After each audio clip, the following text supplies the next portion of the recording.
ობერლის სკოლის უნდა აღინიშნოს, რომ ეს უშუალებელი ინვესტიცია საქართველოს ეკონომიკის გაძლიერებისათვის არის ძალიან დიდი შენატანი. იმდენად დიდი, რომ დახტომისებური იქნება განვითარება, რომელსაც ჩვენ ველოდებით აი ამ ინვესტიციების განხორციელების შემდეგ და არა მარტო ეკონომიკას დაეთყობა ეს საერთოდ გარემოს და ცალკეული სხვადასხვა საქმიანი ბიზნესების და საქმიანი ურთიერთობების განვითარებას მსოფლიოს ქვეყნებს შორის. ეს არ არის ლაპარაკი მხოლოდ ემირატების ინტერესზე, რომ საქართველოში სტაბილურ ქვეყანაში კონდეს გარკვეული ბიზნესი. აი ამის გარშემო შეიკრიბა საკმაოდ მძლავრი ესეთი პროპაგანდისტული სისტემა, პოლიტიზირებული რასაკვირველი, რათა დისკრედიტაცია მოეხდინა. საერთოდ ამ პროექტის ხელისუფლების იმის მტკიცებით, რომ თითქოს აქ მეჩეთების აშენებას ვაპირებთ და არაბიზაცია არის გარდოვალი. თანაც ეს უკონტროლო მიგრაცია მოყვება ამას ყველაფერს. და თითქოს და ხელმისაწვდომი არ იქნება საქართველოს მოქალაქეებისათვის ყიდვა იმ საკუთრების უძრავი ქონების, რომელსაც აშენებენ საქართველოში. ეს ყველა მიმართულებით არის სიცრუეს ის დოზა, რომელიც კიდევ ერთხელ ადასტურებს თუ რა შაუბნელ ძალასთან გვიწევს ეს ჭიდილი. მუდმივად ყოველდღიურად, მაგრამ ფაქტია, რომ ეს პროპაგანდაც დამარცხდა და ამის თაობაზე განცხადება, რომელიც პრემიერმა გააკეთა, არის ძალიან საყურადღებო. კანონები თუ საჭირო იქნება, რასაკვირველი ამ თემასთან დაკავშირებითაც გვექნება მსჯელობა პარლამენტში და გაცილებით მეტი ინფორმაცია იქნება უახლოეს პერიოდში ცნობილი ამასთან დაკავშირებით. რაც შეეხება კანონპროექტს, რომელიც უზრუნველყოფს 6 წელზე მეტი წლოვანების ავტომობილების შემოყვანის საკითხის რეგულირებას, ეს რამდენად მნიშვნელოვანი გამოწვევა საზოგადოებაში? ეს ძალიან მძიმე მდგომარეობა ეკოლოგიურად და საქართველოს არ არის გამონაკლისი, მაგრამ საქართველოში, თბილისში, ქალაქებში თავის გეოგრაფიული მდებარეობით საკმაოდ მძიმე მდგომარეობა შეიქმნა იმის გამო, რომ მანქანები არის გაუმართალი. ესეთი საკმაოდ მკაცრი ხისტის ომების გატარება მოგვიტანა ის შედეგი, რომელიც სჭირდება ჩვენმა მოვალთაობას, საერთოდ სუფთა ჰაერს იმ ქვეყანაში, რომელიც არის ტურისტული თაბი რეგიონშიც და მსოფლიოშიც. ასე რომ მანქანების, ავტომობილების პარკის განახლება არის ის საჭიროება, რომელიც განპირობებულია არა მარტო ჯანმრთელობის თვალსაზრისით, რაც უპირველეს ყოვლისა, არამედ საერთოდ ზოგადად ქვეყნის იმიჯისთვის, მისი იერსახისათვის. ვისაც ძველი მანქანის შეძენა სურს, შესაბამისად უფრო ხელმისაწვდომი ფასით, რასაკვირველია შეიძლება ისედაც განახორციელო, რომ საზღვარგარეთიდან არ ჩამოიყვანა მანქანა. ამასთან დაკავშირებით ეს წინასწარი მონაცემებია, თუმცა უფრო მეტი დეტალი იქნება ცნობილი, როდესაც ამ თემაზე დავიწყებთ მუშაობას პარლამენტში. პარლამენტში მუშაობა ახსენებდა, კომისიაც უნდა გაიმართოს დღეს ფასების რეგულაციასთან დაკავშირებით. ეს რა გამოწვევა არის ახლა და საზოგადოებრივ ფასები ზოგადად გამოწვევაა. ევროპაშიც გამოწვევაა, სერიოზული გამოწვევაა თან განვითარებულ ევროპულ ქვეყნებში, მაგრამ საქართველოს გადააჭარბა აი ამ პრობლემით იმ ვითარებას, რომელიც სხვადასხვა ქვეყნებში შეიქმნა. რეგიონში იქნება ეს თუ უფრო ფართო რეგიონში. ამასთან დაკავშირებით შეიქმნა სამთავრობო კომისია და პარლამენტშიც მსჯელობენ. სხვადასხვა დარგის ბიზნესების წარმომადგენლებს ხვდებიან. ექსპერტები, საკმაოდ მაღალი დონის ექსპერტები ყავს ჩვენს პარლამენტში, მოწვეულებით და რასაკვირველია, დიდი იმედი გვაქვს, რომ უახლოეს პერიოდში გვექნება საერთო პოზიცია ამ საკითხებთან დაკავშირებით, რაც კლების ტენდენციას განაპირობებს. გერმანიის საგარეო საქმეთა სამინისტროს შეიძლება პირველი მინდა გითხოთ BBC-ს საჩივართან დაკავშირებით დღეს გახდა ცნობილი, რომ BBC-ს პასუხი დაუბრუნა ქართულ ოცნებას, თუმცა შეიძლება ასე ითქვას, რომ იმ მოთხოვნებზე რა მოთხოვნებიც თქვენ გქონდათ გაგზავნილი, ყველაფერზე უარია BBC-ს მხრიდან. დღეს პავლოშვილმა დაადასტურა ის ინფორმაცია, რომ რამდენიმე დღის წინ მიიღეთ BBC-სგან პასუხი, რატომ აქამდე არ გააცანით საზოგადოებას ეს პასუხი და ზოგადად BBC-ს ამ დამოკიდებულებაზე რა თქვით და რას აპირებთ სამომავლოდ? რატომ არ იმასქანეთ რა შალვას ვერ კითხე იქ არის გაგყავდა? რა გითხრა? თუმცა და სხვა რამე არ ვთქვა უცებ. მიზეზ არ თქვა სხვა რამე. დაო რა თქვა მიზეზ? მიზეზად კონკრეტული არაფერი არ დაუსახელებ. არ არის, იცით რა? ზოგადად BBC აკრიტიკა ტრადიციულად. ტრადიციულად იცით რა, ჩვენი პოზიცია არ არის ეს მხოლოდ. მე მეკვირს რომ კიდევ ხალხი არსებობს ისეთ საქართველოში, რომელსაც უხარია, რომ აი ესეთი ინფორმაცია გამოვა საქართველოსთან დაკავშირებით, საერთაშორისო მედიის ეს გიგანტი აიტაცებს ამას და უტევენ პატარა ქვეყანას აი ყველა საშუალებით, მათ შორის აი BBC-ს მოშველიებით. არავით არის ფაქტი ამასთან დაკავშირებით, რასაც BBC საუბრობს თავის სიუჟეტში, მაგრამ კანონმდებლობა მოითხოვს ბრიტანული, რომ ჯერ თავად BBC-ს რედაქციასთან განიხილოს საკითხი სამართლებრივად ჩვენი პრეტენზია არის განსახილველი კვლავ იმ პასუხად რაც მივიღეთ. დაზუსტებები იქნება და შემდეგ უკვე სამართლებრივად პროცედურებს გავყვებით და ამ საკითხის მოსაკვეთილი არ უნდა მოეშვათ. იმიტომ რომ ეს აჩენს არათუ მარტო უნდობლობას ხელისუფლების მიმართ, საერთოდ არა ჯანსაღ აი ამ სცენარის განვითარებას უწყობს ხელს და ეს წმინდა დივერსიაა, როდესაც ცდილობები იმისა, რომ საქართველოში გაყონ საზოგადოება ერთმანეთს დაუპირისპირონ, ხელისუფლების მიმართ აგრესია განავითარონ, ეს რასაკვირველია, უნდა პოლიტიკურ კონტექსტშიც იქნეს გაახელებული. ელოდებოდით BBC-სგან თავისუფლების პასუხს? რასაკვირველია, BBC-სგან სხვა პასუხს არ ვცელოდებოდით. ეს არ არის ამერიკის შეერთებული შტატების პრეზიდენტმა როცა წაუყენა პრეტენზია, რასაკვირველია, სწრაფ მიიღეს გარკვეული განაცხადებები. ვერანაირი არგუმენტი ვერ დაუპირისპირეს თუნდაც ბრიტანეთის ყოფილი პრემიერ-მინისტრის განცხადებებს BBC-სთან დაკავშირებით. ვერანაირი.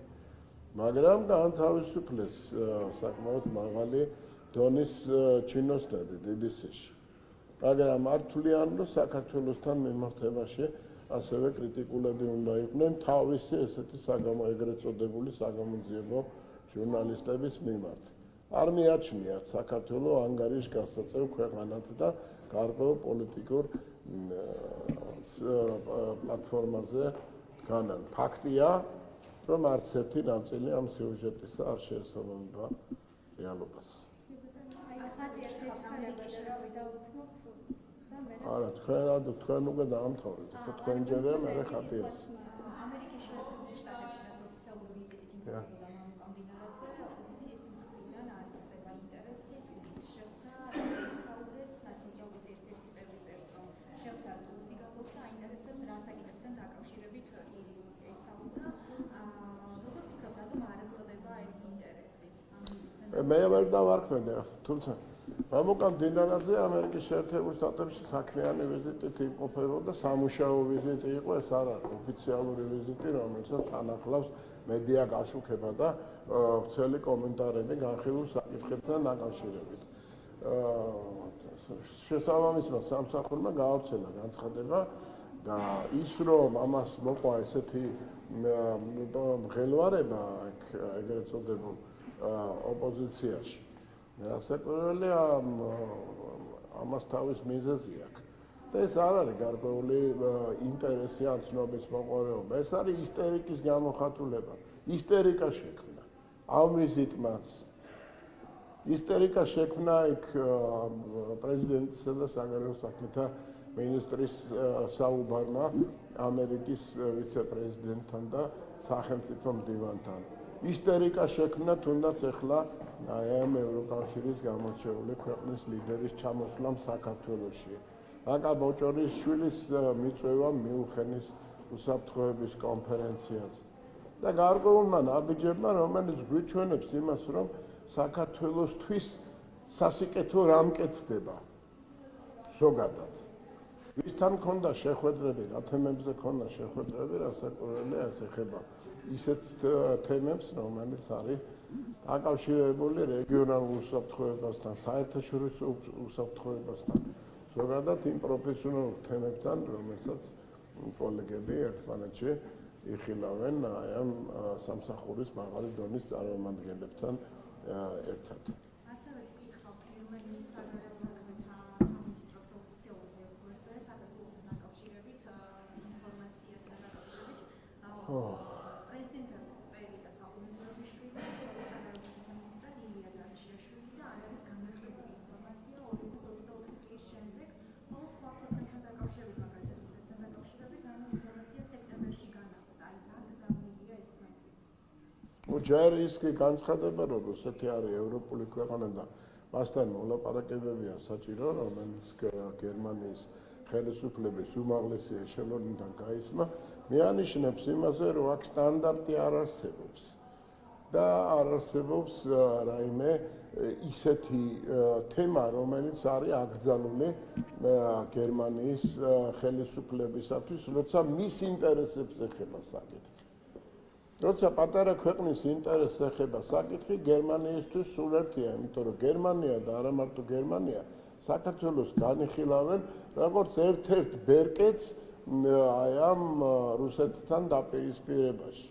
თავად უნდა მოაგვარონ ვითარება და ეს რესურსი გარკვეული რეზერვი ჰქონდეთ იმისათვის, რათა რუსეთისათვის პრობლემების შექმნის შესაძლებლობაზე ელაპარაკონ. ერთ-ერთ ასეთ რეზერვად რესურსად განიხილავენ საქართველოს, რომელიც უნდა დაუპირისპირდეს რუსეთის ფედერაციას და მისი ძალების დივერსიფიცირება მოახდინოს. ეს არის მათი იდეა. ამ იდეის განხორციელების პერიოდში საქართველოსთვის მიყენებული შეურაცხყოფა არ არის მხოლოდ ფორმა, ეს არის მათი პოლიტიკური ხედვა, მათი მიზანი, რომ საქართველო უნდა იყოს დამორჩილებული. დამორჩილებული მაშინ, როდესაც მისი მნიშვნელობა როგორც შუადერეფნის მნიშვნელობა დღითი დღეიზდება. ევროპისა და აზიის კავშირი საქართველოს გავლით. ეს არის ყველაზე აქტუალური თემა, რომელიც დღეს ჩვენთვის ჩვენთან სახელმწიფო სტრუქტურებში განიხილება. აი ამ დერეფნის სტაბილურობაზეა ლაპარაკი. გერმანიას ეს ინტერესი არ აქვს. გერმანიას აქვს ინტერესი თავისი ინტერესი აქვს რუსეთთან ურთიერთობის განვითარების, მაგრამ საქართველოს ჭირდება იმისათვის, რათა აი ამ ბრძოლაში იყოს გამოყენებული რუსეთის საწინააღმდეგოდ. აი ეს არის ფორმულა. ამ ფორმულის ერთ-ერთი პატარა გამოხატულებაა ის, რომ კვლავ არ აღიარებენ არც ახალ პრეზიდენტს, ახალ ხელისუფლებას და ესეთი პოლიტიკური დემარშით პასუხობენ იმ ხელისუფლებას, რომელიც მათ დაკრულზე არ ცეკვავს, ცალფეხზე არ დგება, არ იჩოქებს და არ ემორჩილება ისეთ მითითებებს და ინსტრუქციებს, რომელიც ქვეყნის წინააღმდეგ იქნება მემართული. ბატონო გია, ოპოზიციის ერთი ნაწილის გეგმებზე მინდა რომ ვკითხოთ, გუშინ მას შემდეგ რაც ნიკა გვარამეამ დატოვა საპატიმრო, მოვისმინეთ გუშინმე განცხადებები, რომ მოახლოების დღეებში სავარაუდოდ ოპოზიცია საუბარი, ოპოზიციის ერთი ნაწილი, კერძოდ ოპოზიციური პარტია აპირებს რაღაც სამოქმედო გეგმის წარდგენას საზოგადოებისთვის. თქვენ როგორ ხედავთ ახლა ამ ერთი ნაწილის პერსპექტივას, რა გეგმა შეიძლება შესთავაზოთ საზოგადოებას და რა პერსპექტივა? მოწლები აქვს გვესმის და განსაკუთრებით აი ამ 2022 წლის შემდეგ, რომ ოპოზიცია იკრიბება, ერთიანდება და გარკვეულ გეგმას შეიმუშავებს იმისათვის, რათა ხელისუფლებას დაუპირისპირდეს. არჩევნები თუ არ გამოვიდა, ახლა ახალ გეგმაზეა ლაპარაკი, იქ ქარტია იყო შემოთავაზებული, იქ სალომე ზურაბიშვილის ხელმძღვანელობა. ეხლა გირჩმა გადაწყვიტა, რომ იგი ჩაუდგეს სათავეში და ყველაფერი ეს გაერთიანების თავარი პირობა არის რასაკვირველია ერთიანი სამოქმედო გეგმა. ერთიან სამოქმედო გეგმაში არც ერთი ელემენტი აქამდე არ ყოფილა შესაბამისი იმ დემოკრატიის სტანდარტისა, რომელიც ზოგადად ევროპაში არსებობს. ერთიანი სამოქმედო გეგმა გამოიხატა მათ შორის 4 ოქტომბერს, როდესაც საქართველოში ბურჭულაძემ და სხვა ბედოვლათებმა გადაწყვიტეს, რომ ხელისუფლება ხელში აიღოს. ასეა რეალობა და აერთობლივ გეგმას დადებენ, მე არა მაქვს მოლოდინი, რომ რაიმე პოზიტიური ილაპარაკო, რომ მომავალში საქართველოს განვითარებაზე, სტაბილურობის შენარჩუნებაზე იყოს საუბარი ამ გეგმაში. გვახსოვს ასეთი გეგმები და ამ გეგმამ ის მოიტანა, რომ ადამიანები დარაზმეს, შეიარაღეს, მათ შორის ფინანსურად, პოლიტიკურად დაუჭირეს ხარი, მათ შორის საზღვარგარეთიდან, დაუპირისპირეს კანონს და აბსოლუტურად წინასწარ განზრახვით შეასახლეს საპატიმროებში იმისათვის, რათა ახლა ილაპარაკონ იმაზე, რომ არსებობენ თურმე პოლიტპატიმრები. თავად გაუკეთეს ამას ორგანიზება და ძალიან მწუხვარ იმ ხალხის გამო, ვინც აი ამ ფანდებს აყვა, არასწორად გაანალიზა სიტუაცია და საკუთარ თავსაც პრობლემები შეუქმნა და ქვეყნისთვის პრობლემების შექმნას აპირებდა. აი ესეთი სურათია მთლიანად. აი ამ სურათში რა კონკრეტულ გეგმას დადებენ, რასაკვირველია წინასწარ შეიძლება ვიწინასწარ მეტყოლოთ. წინასწარ ვიწინასწარ მეტყოლოთ რა სიტყვა. შეიძლება რა თუ რა გეგმას დადებენ, რა შინაარსის ამაზე შეიძლება ვიწინასწარ მეტყოლოთ. უცხოური ფულით ჩარევის საკითხთან დაკავშირებით ბრიტანეთის ხელისუფლება კიდევ უფრო დაამტკიცეს კანონს, ამბობს, რომ უცხოური ფულით ბრიტანეთის არჩევნებში ჩარევის ცდელობა უნდა იქნეს აღმოფხრილი.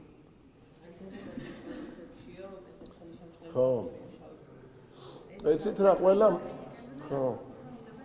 არა, ყველამ დაივიწყა, ეს თითქოს ახალი ამბავია. ბრიტანეთში ეს დიდი ხანია ეს კანონი მოქმედებს, ახლა გაცილებით უფრო ხისტი და მკაცრი გახდება. საფრანგეთში მოქმედებს და მაშინ ერთ-ერთი თავარ პრობლემა დაასახელეს ამერიკის შესაძლო ჩარევა ეკონომიკაში და პოლიტიკაში საფრანგეთის. იყო შეთანხმება თითქოს ევროკავშირის ქვეყნებს ერთმანეთის მიმართ არ უნდა ქონოდეთ რაიმე აკრძალვები, მაგრამ ეხლა ეს ტაბუც მოიხსნა და რეალურად ჩვენ გვახსოვს, როდესაც საქართველოს ეომებოდნენ მთელი ევროკავშირი გაერთიანება თუ რატო იღებდა ასეთ კანონს, თავადაც კი მაშინ ვარ ითქვეს და დღის წესრიგიდან მოხსნეს ასეთი კანონების მიღება ევროკავშირის წევრ ქვეყნებში. აი დღეს კი გადაწყვიტეს, რომ ყოველგვარი სტანდარტი, რომელიც ეს ორმაგი მიდგომა, ორმაგი სტანდარტი, რომელიც საქართველოს მიმართ ჰქონდათ, დაივიწყონ, გადახაზონ და გადავიდნენ კიდევ ერთხელ აი ამ რაცა და კიდევ ერთხელ აღიარონ, რომ რეალურად არსებობს საფრთხე. სოფლიოში შექმნილი ვითარება მოითხოვს იმას, რომ არ დაუშვას არც ერთმა ქვეყანამ, არც საქართველომ, არც ერთმა ევროპულმა ქვეყანამ არ დაუშვას ის, რომ შედიოდეს შავი ფული, მით უმეტეს არჩევნების წინა პერიოდში. მხოლოდ USAID-ის საშუალებით, როგორც ამერიკის ახალმა ადმინისტრაციამ გვაძლევა, საქართველოში არჩევნების წინა პერიოდში და შემდგომ მობილიზებული იქნა 45 მილიონ აშშ დოლარამდე. ეს არ დავივიწყოთ. დღეს ეს რეალობა და ეს პრობლემა დაუდგა კონკრეტულ ქვეყნებს. ბრიტანეთმა გაამკაცრა და ევროკავშირის არაერთი ქვეყანა კვლავ დაუბრუნდება ამ თემის განხილვას. კანადაში დიდი ხანია მოქმედებს, ავსტრალიაში და სხვადასხვა აი ამ დასავლური კონცეფციის მქონე ქვეყნებში. ასე რომ საქართველოს იმოქმედა და მოქმედებს სწორად, როდესაც საკუთარ ქვეყანას იცავს აი ამ შავი ფულისაგან, რომელიც ხმარდება დესტაბილიზაციას. ამერიკის შეერთებული შტატები საქართველოსთან მოდი იყავ მაინც აქ რომ ხარ მაინც უფრო ისე ვწმობ. თუ წელიწადი ვარ. ამერიკის და დავამთავრეთ უკვე და ამერიკის შეერთებული შტატები საქართველოსთან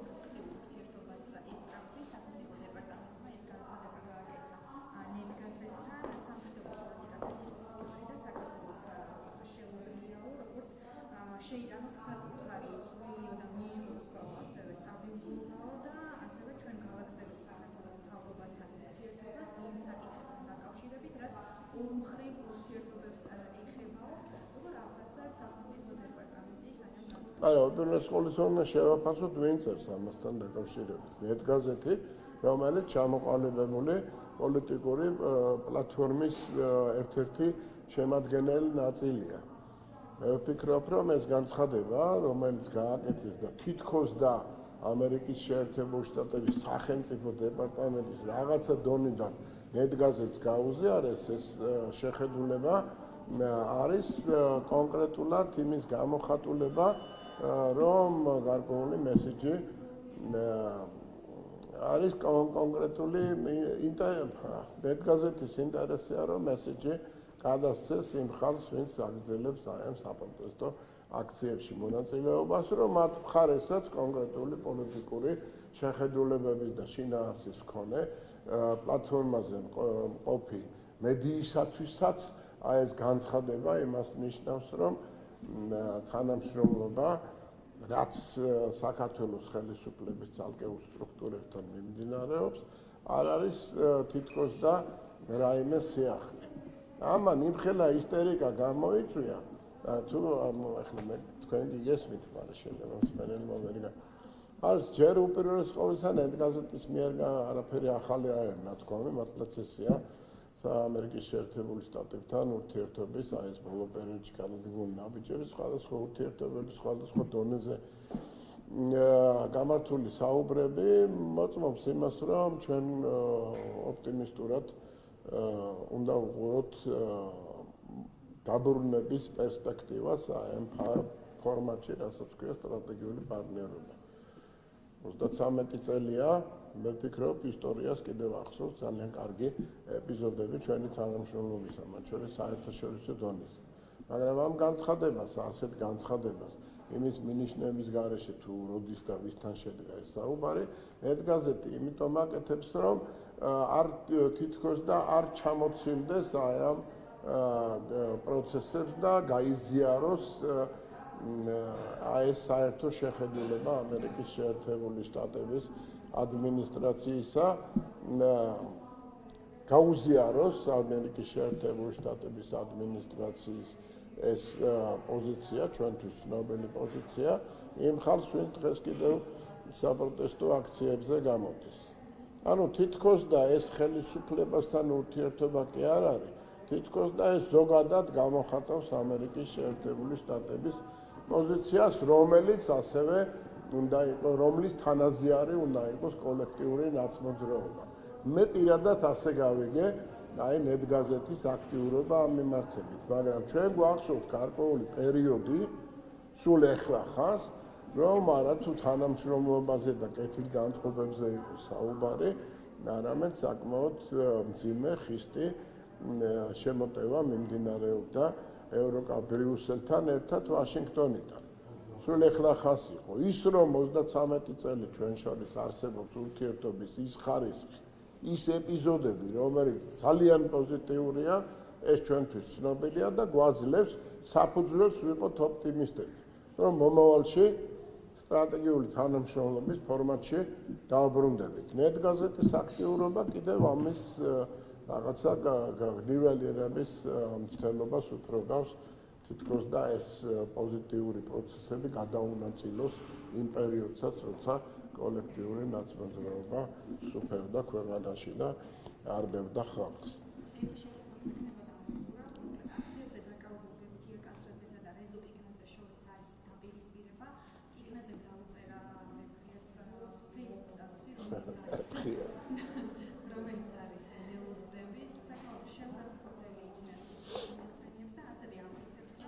ვინ არიან ახლა? ას მეკითხები ახლა. აი ამ დაპირისპირებასთან დაკავშირებით მაინტერესებს, როდესაც ამ ერთიანები იყვნენ დაკავებული ადამიანები. რა თემაზეა დაპირისპირება? უნდა ვიცოდე. ხმელაპა ვაშინგტონი რამე გადავე ევროპა რაღაცა ფხია ხალი მაურზე ჩამოხვედროს. აი როგორ წამოხვედით ხარ? პასავ. როგორ?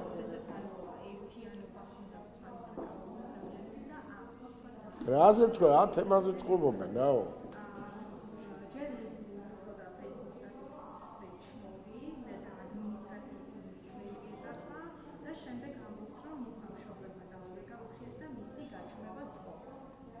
არა მეცი მე არ არის ლეკ ჩემი თემა ეფხიას თხოვა იმან რაზე იჭუბეს რა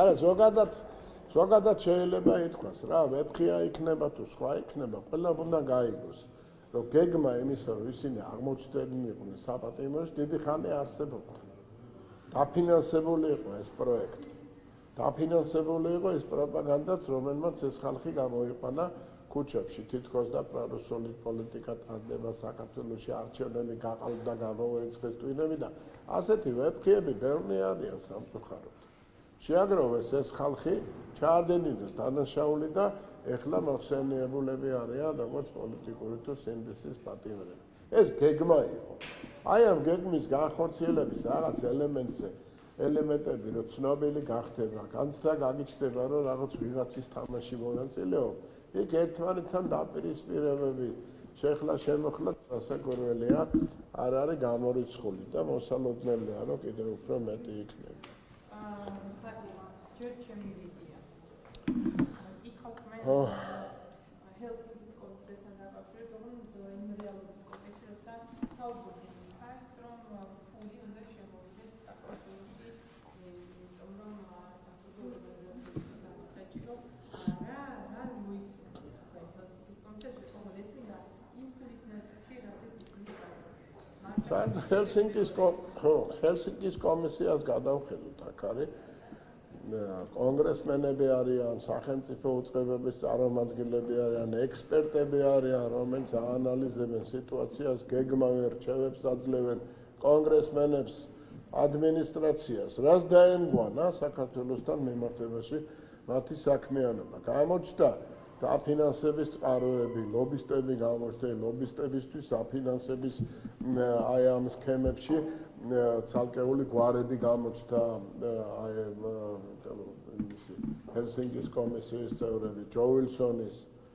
ახლა ჰელსინკის კომისიის აღმასრულებელი დირექტორის სერიოზული დიდი ფიგურა სერიოზულად უტევს კორუფციის გამო იმ წევრებს, რომლებიც ლიდერობენ ჰელსინკის კომისიაში. უცნაურად ჟღერს რასაკურველია და უცნაურად გამოიყურება ისიც თუ როგორ განიხილეს საქართველოს საკითხი ბოლო პერიოდში. რას დაუკავშირებს ქვეყანა ჩინეთის კომუნისტურ პარტიასთან ურთიერთობებს დაარქვეს ბიზნეს ურთიერთობების განვითარებას, როდესაც ტრამპი აპირებს თვითონ უახლოეს პერიოდში პეკინში ჩასვლას. მთელი ევროკავშირი პეკინისაკენ მიისწრაფვის და გარკვეული პროცესები მიმდინარეობს სოფლიოში. ანუ ჰელსინკის კომისია არა მარტო საქართველოსთან მიმართებაში ზოგადად აცდა იმ პროცესებს თავის შინაარსით, თავის პათოსით, რომელიც სოფლიოში მიმდინარეობს.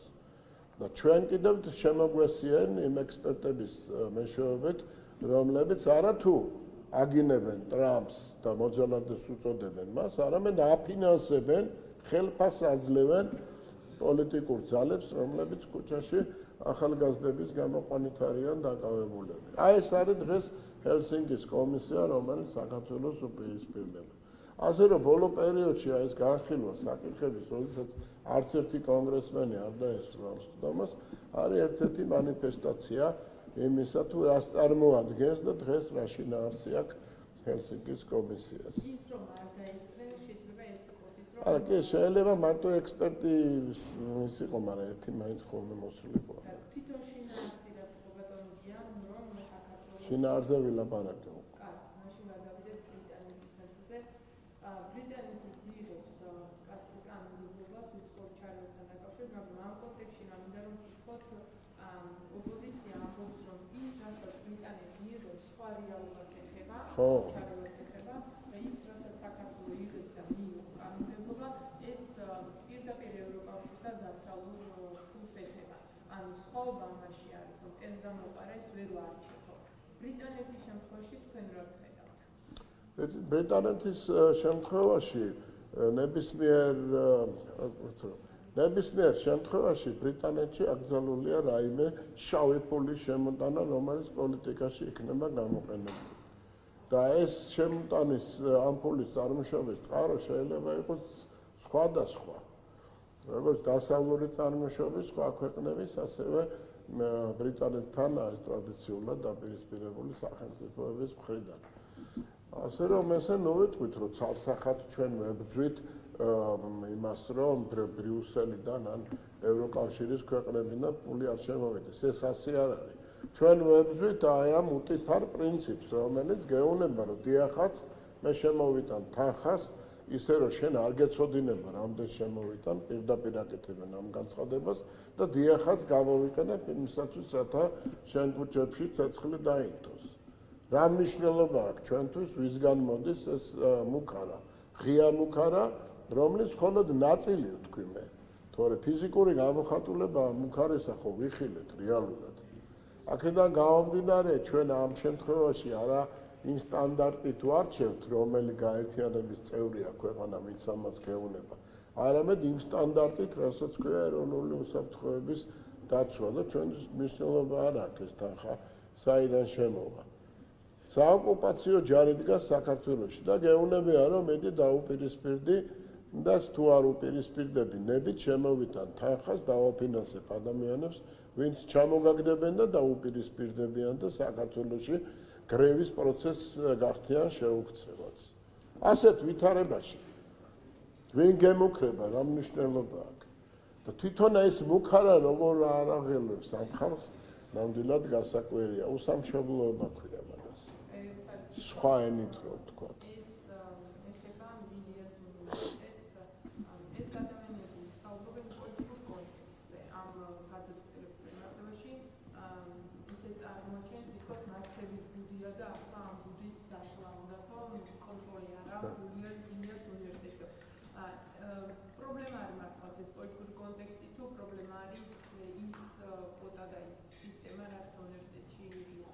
ნაცების ბოდე ესეთი უხეში გამოთქვა რასაკვირველი არასწორია, მაგრამ ადამიანები, რომლებიც ასწავლიან იქ ახალგაზრდებს, რასაკვირველი არიან კონკრეტულ პოლიტიკურ პლატფორმაზე მყოფი ადამიანები. ყოველ შემთხვევაში მათი უმრავლესობა და კონკრეტული პოლიტიკური მიზანი აქვს.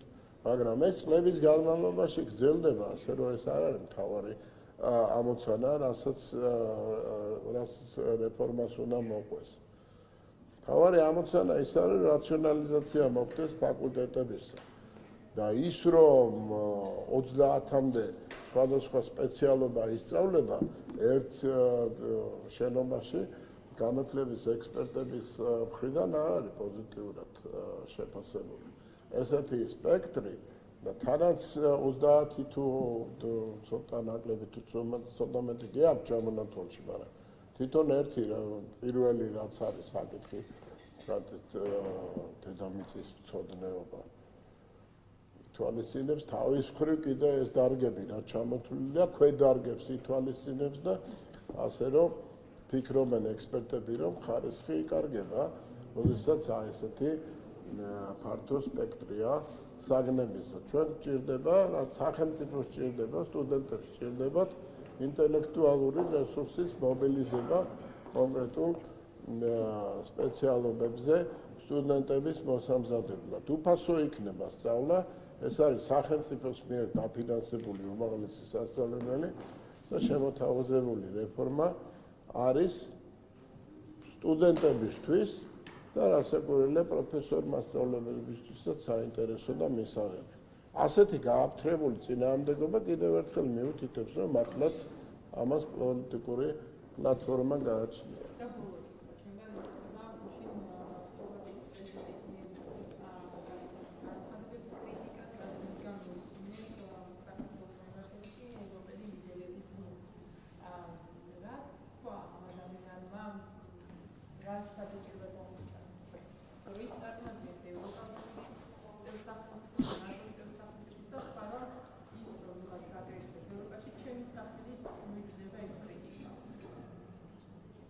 სამწუხაროდ ბრიუსელს აქვს საკმაოდ უსამართლო გადაწყვეტილებები მიღებული საქართველოსთან მიმართებაში. ხორვატიის პრეზიდენტი, ხორვატიის ერთ-ერთი გამოჩეული ქვეყანა ევროპაში, კარგად ხედავს, რომ ეს უსამართლობაა. როდესაც ხელისუფლებას ეუბნებიან, რომ უნდა აერჩიოს აი ორ მოცემულობას შორის, ან დიპლომატიურ პასპორტებში ვიზების საჭიროება გახდება მათი ჩვენი მგზავრობის აუცილებელი წინაპირობა.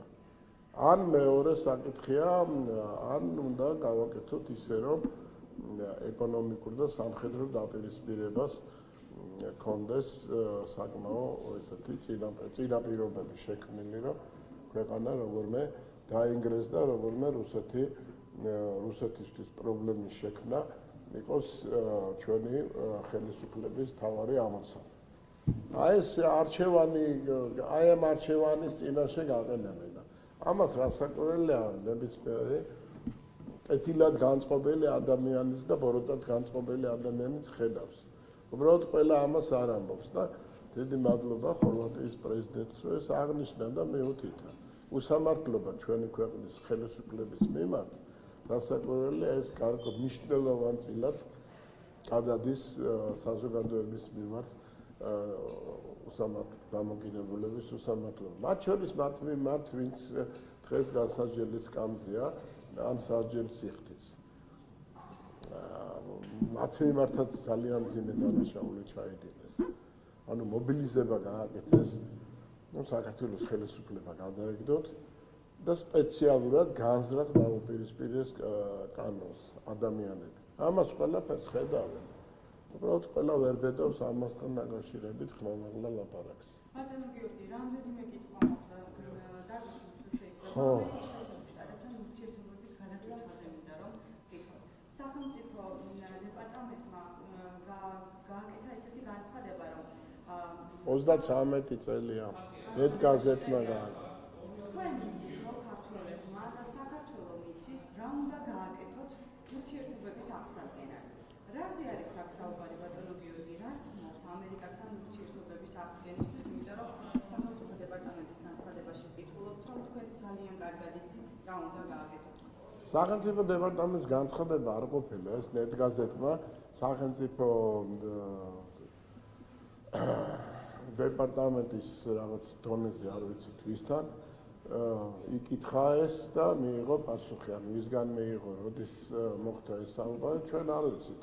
თუმცა იმას სრულად ვეთანხმებით, რომ ამერიკის შეერთებული შტატებთან დიდი ხნის ურთიერთობა გვაკავშირებს და ეს ურთიერთობა სხვადასხვა იყო და იყო ძალიან პოზიტიური ეტაპები და რამაც მიგვიყვანა სტრატეგიულ პარტნიორამდე და იყო ძალიან ესეთი საკმაოდ მძიმე ეტაპიც, როდესაც ამერიკის შეერთებული შტატების ერთ-ერთი არასამთავრობო ორგანიზაციიდან 45 მილიონი დოლარი იქნა შემოტანილი წინა საარჩევნო პერიოდში კონკრეტული მიზნით და რაც მადლობა ღმერთს ახალმა ადმინისტრაციამ გამოავლინა და აგრძელა კიდევაც. ასე რომ ეს გარდამავალი ურთიერთობები გარკვეულწილად გამოწვევაა, მაგრამ ჩვენ დღეს რაც გვაქვს, ყვაძლევს საფუძველს ვიფიქროთ, რომ ოპტიმისტები ვიყოთ. ჩვენი ურთიერთობები კვლავ დაუბრუნდება სტრატეგიული პარტნიორობის ჩარჩოს და რაც შეეხება ნეტგაზეთს, მე არ გამოვრიცხავ დიდი ალბათობით, არ გამოვრიცხავ ყოველ შემთხვევაში, რომ გარკვეული მესიჯი გაუგზავნა იმ ადამიანებს, ვინც პროტესტით არის ქუჩაში გამოსული და დღეს საკმაოდ ცუდ ხასიათზე არიან კოლექტიური ნაცმოძრაობა მხედველობაში, არათუ ცუდ ხასიათზე ისტერიკაში არიან იმის გამო, რა ურთიერთობები ვითარდება. ნაბიჯ, მაგრამ ვითარდება. აქედან გამომდინარე ეს განცხადება რაღაც გარკვეულწილად შეშველებას გავს იმ რწმენისა, რომ ნუგეშენიათ ჩვენ მაინც ამერიკის შეერთებული შტატებთან გვაქვს ის ურთიერთობა, რომ საქართველოს კვლავ დასჯიან, როგორც უპირებდნენ დასჯას ბაიდენის ადმინისტრაციის დროს. ნუგეშენიათ ჩვენ აქ ვართ და ეს არის ნეტგაზეთის ინტერესი, მე როგორც ხედავ. ნახოთ როგორ განვითარდება ჩვენ მოგვიწევთ, როგორც ამერიკას მოუწევს რაღაცის გაკეთება, ისე ჩვენს ალბათ ურთიერთობების აღსადგენად, იმიტომ რომ სულთაფურცელზე საუბრობთ ხოლმე და ორივე მოგეკეთოთ რაღაც, რომ გადაიგვიროს და ჩვენ რა შეიძლება გავაკეთოთ ის გაკეთება. საქართველოს არის საგანგებოდ მნიშვნელოვანი დასავლეთისთვის, ამერიკისთვისაც. ნახოთ ეს ბევრ საკითხებზეა დამოკიდებული. გლობალური ურთიერთობები ვითარდება. აგერ ბრიუსელმა დაიწყო ჩინეთში ასეთი ინტენსიური მოგზაურობა და ურთიერთობების დალაგება ეკონომიკური ხაზით. გერმანიამ აგერ და საფრანგეთმა საერთოდ განაცხადეს, რომ რუსეთთან ერთად უნდა შექმნან ევროპის მომავალი ენერგორესურსების თემასთან დაკავშირებით. ამერიკის შეერთებულ შტატებს თავისი ინტერესები აქვს, რომ დროზე დაამთავრდეს ეს ომი. ჩვენი ინტერესები გვაქვს, რომ ოკუპაცია დავამთავროთ. ამ საკითხებთან მიმართებაში ჩვენ რასაკვირველია ველოდებით, რომ გვექნება სრული თანხwebdriver, მით უმეტეს უამრავი თანხwebdriver იმ პოზიციებში, რომელიც დღემდე არაერთხელ გამოვავლინეთ. და აფხაზეთის რკინიგზასთან დაკავშირებითაც კითხვა, ხო? როდესაც სულ რაღაცა რუსეთის მხარე იტყვის, რომ გააკეთებს რაღაც განცხადებებს აფხაზეთის რკინიგზის მშენებლობასთან დაკავშირებით. აი, ჩვენი პოზიცია რა არის ამ საკითხზე? ისინი ამბობენ, რომ ჩვენ აფხაზეთის რკინიგზის აშენებისთვის ველაპარაკებით ლაპარაკობთ საუბრობთ და ჩვენს ქვეყანაში ვის ესაუბრებიან, ვის ელაპარაკებიან, ზოგადად ჩვენი პოზიცია რა არის და რა უნდა იყოს? ჯერჯერობით ესეთი საუბარი არ ქონია, მაგრამ ეს არ არის მხოლოდ ომხრივი საკითხი ჩვენსა და რუსეთს შორის. რუსეთი დღეს არის ოკუპანტი ქვეყანა და ამასთან დაკავშირებით ძალიან დიდი ძალისხმევა დაგჭირდა, რომ სასამართლოში ეს დაგედასტურებინა და დავამთავრეთ ამ თემაზე ჩვენ აეკრობა კონკრეტულ თემებთან მიმართებაში. გარემოებებს გააჩნია მომავალი როგორ განვითარდება და დიდ ქვეყნებს შორის ურთიერთობის საგანგებოდ მნიშვნელოვანი ასპექტიც გასათვალისწინებელია. ჯერჯერობით 2012 წლიდან მოყოლებული სააკაშვილი პირდებოდა, რომ არათუ რკინიგზის გახსნას, მათ შორის ომის შემდეგ, არამედ საერთოდ ომამდეც ნატოს წევრობაზე ვარისკმასაც პირდებოდა, მაგრამ ეს რასაკვირველი ლაპარაკებია, ამ ლაპარაკის უკან ძალიან დიდი სამუშაო და დიდი პერიოდია მოსამზადებელი იმისათვის, რათა მსოფლიო შერიგდეს. ამ ვითარებაში მოხდება თუ არა რკინიგზის თემის გადაწყვეტა, ეს ძალიან დიდი კითხვის ნიშნის ქვეშ დგას. ისევე როგორც იდგა. პირობებს გააჩნია. ჩვენთვის მნიშვნელოვანია ტერიტორიული მთლიანობის აღდგენა, ეს ერთი, მნიშვნელოვანია მშვიდობა და მნიშვნელოვანია ჩვენი ქართული დერეფნის გამოყენება ევროკავშირის ბაზარსა და აზიის ბაზრებს შორის. ეს არის მნიშვნელოვანი და გარკვეული დეტალები რასაკვირველია ამ სტრატეგიულ ხედვას ახლავს. მათ შორის შეიძლება ოდესმე რკინიგზის თემაც წარმოიშვას, მაგრამ ამან უნდა წარმოიშვას დაპირისპირება. ამან უნდა წარმოიშვას რაღაც გარკვეული თანხმობა რაღაც საკითხებთან მიმართებაში. ასე რომ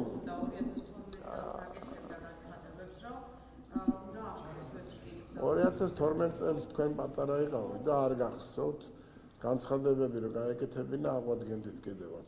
ეგ ერთი საკითხი და მეორე, მინდა მოგაგონოთ, რომ საქართველოს ტერიტორიული მთლიანობის დარღვევაში მთლიანად ეს პოლიტიკური გუნდი, რომლის ნაწილი თქვენ ბრძანდებით, არის დამნაშავე. ოკუპაცია ხდება ქვეყანაში და ამ ოკუპაციას ტახტს უკრავდნენ ერთი პერიოდი. და არა მარტო საქართველოს იმჟამებელი ხელისუფლება. ზოგადად ტახტს უკრავდნენ და ჩვენ კიდევ სასამართლოები მოვიგეთ. ეს არ დაგავიწყდეთ. თქვენ დამნაშავე მხარე არ დაგავიწყდეთ, ვინ არის. და რაც შეეხება ბიძენა ივანიშვილი რა განცხადებებს აკეთებდა, ამასთან დაკავშირებით არ მგონია, რომ ზუსტი ინფორმაცია გქონდეთ. იყო სხვადასხვა განცხადებები, სხვადასხვა მოსაზრებები, მაგრამ ისე როგორც ჩვეულებაა ეგეთი ხატიას ეს არ ეხება. გინდათ რაღაც თემაზე გადახვიდეთ, რკინიგზა აღდგება თუ არა. გეუბნებით ამ ხელა პროცესებს გიყვებით. თქვენ თუ მე რომ ამც არ მოგიყვე, ხო ხედავ რა ხდება. ხო, რუსები ამბობენ ამას დიდი ხანია, 2004 წლიდან მოყოლებული ამას ამბობენ. ერთი კითხვაც მაქვს, ბატონო გიორგი. მე მინდა რომ გითხოთ საგარეო საქმეთა სამინისტროში იყო ევროკავშირის ელჩი. მან დაწერა განცხადება, რომ ვიყავ იმისთვის, რომ გრანტების შესახებ კანონთან დაკავშირებით მისაუბრა და მეთქვა, რომ ეს კანონი არის ცუდი. ამ დროს ჩვენმა სამინისტრომ გააკეთა განცხადება, რომ ევროკავშირის ელჩს შეგვდითო და ყულევშიო არანაირი სანქციებისთვის გვერდის ავლა არ მიმდინარეობს. ანუ ელჩი მივიდა გრანტების შესახებ სასაუბროდ და ჩვენმა სამინისტრო ესაუბრა ყულევზე. რაში არის საქმე? არა, გრანტებზეც ისაა. ჩვენ ველაპარაკეთ ყულევისთვის, რომ ყულები სანქცია. აი რა არის, აი როცა აღარ იცი უკვე რა თქვა, ადამიანმა ეგონა ის გითხრა და შენ ეს უთხარია. გრანტებზე ორივე საკითხზე იყო რა, ძალიან კარგი კომენტარი გაკეთებული. რაც შეეხება გრანტების თემას, რაზედაც ევროკავშირის ელჩმა ილაპარაკა. ეს არის საოცრება, რაც მოვისმინეთ. რომ ადამიანი პირდაპირ და არა მარტო ეს ადამიანი, ნებისმიერი სხვა, ვინც გინდა, ფიშერი თუნდაც თვითონ ეს ელჩიც. პარლამენტის თავმჯდომარეს ეუბნება, რომ ზუსტად იმდენ თანხას შემოვიტანთ საქართველოში და ზუსტად იმ პროექტებში დავხარჯოთ, სადაც რაც ჩვენ მიგვაჩნია სწორად და მათ შორის ეს გამოცდილება ძალიან ცუდი გვაქვს და ჩვენ თვალწინ მიმდინარეობდა და ამის შესახებ თქვენ არაფერი არასდროს არ უნდა იცოდეთ. და არანაირი კანონი ხელს არ შეუშლის იმას, რომ შემოვიტანოთ ეს თანხები. მათ შორის კანონის გვერდის ავლით. არა წესი არ რამე კარგ პროექტებში ადამიანებისთვის სასარგებლო რაიმე პროექტებში. ისი პრობლემაც რამდენად საქართველოში არ არსებობს. შეთანხმება უნდა და ნებისმიერ პროექტს განახორციელება. არა, მეუბნება რომ უნდა შემოვიტანო ჰერჩინსკი ამბობს და თქვენ ამის თაობაზე არ უნდა იცოდეთ. ამასთან დაკავშირებით რა უნდა თქვა, აღმაშფოთებელია, შემაშფოთებელია, წარმოუდგენელი რამე თქვა დღეს. რომ არ უნდა იყოს რა კანონზეა ლაპარაკი, მთელი ევროპა ესეთ კანონებს იღებს. ასე რომ მე არ მგონია რომ ამასთან დაკავშირებით ორი აზრი გქონდეს საზოგადოებამ გადაწყვიტოს და რაც შეეხება ყულევის თემას, რასაკვირველია ეს მნიშვნელოვანია იყო ამას ლაპარაკი, ცალკე კომენტარი გააკეთე ერთმანეთთან კავშირში იყო თუ არ იყო რა მნიშვნელობა აქვს ჟურნალისტის სვავს შეკითხვას უნდა გასცე პასუხი. არანაირი სანქციების გვერდის ავლა ყულევის სპორტის მეშვეობით არ ხდება. არასდროს არ მომხდარა განსხვავებით იმ ცალკეული შემთხვევებისა, რომელიც ევროპაში გამოვლინდა ეხლა. გინდა იმ ტექნიკური საშუალებების მიწოდებისა და გინდა ენერგორესურსების შესყიდვის თვალსაზრისით. არაერთი გამოვლინდა, კიდე დარწმუნებული ვარ, არაერთი გამოვლინდება.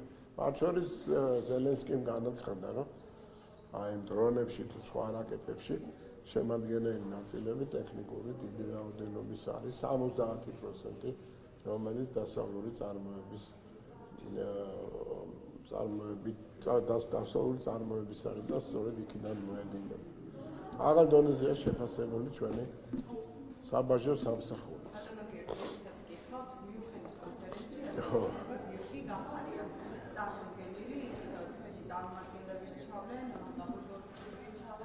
თუ აი გერმანია გახდა კრიმინალების თავშესაფარია და საერთოდ მიმართული გაქვს გერმანიის გიორგი გახარიას გადაცემა. არ ვიცი, ვერ გეტყვით.